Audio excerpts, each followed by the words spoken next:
The last thing I was going to talk about is a little bit of ongoing maintenance. And the trick here is when you get this boat bottom paint on, I'm going to take this off because I'm not just going to do one coat here. When you do this boat bottom paint, it's going to keep things from wanting to grow on it. But just like your, oh, look, I got a little came off with my tape here. See the copper from last time, and I put this urethane on, so I might have to do my stripe again.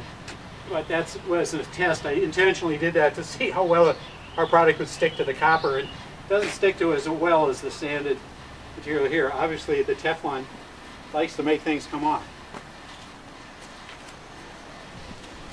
So, as I was saying, this will keep a lot of organisms off, but if something sticks on here and then dies, it's still on there. So you have to take it off. That's why if you can get this boat going to 15, 20 miles an hour, it'd come right off, but we know it's not going to go that fast.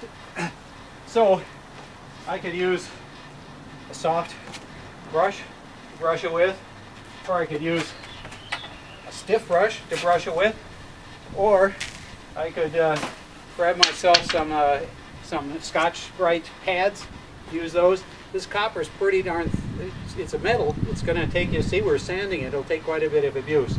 So don't worry too much about it. You can sand, you can scrape it, you can use a soft rag, you can use a stiffer one. Obviously, the more you sand it, the more it's going to come off. Eventually it's going to go all the way through.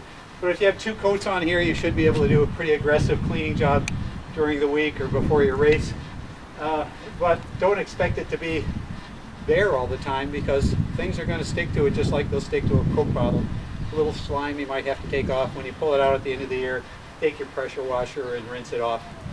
You might not be able to get the oxide off as we saw earlier, but you're going to have a nice boat bottom that's going to last a long time, and it's going to be much faster because you don't have things slowing your flow down.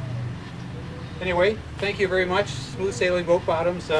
Hope you got some new tips on it, and maybe you'd like to try our copper Teflon or urethane Teflon. But if not, we're hoping you have good racing anyway, just with the ideas we have for making things go faster.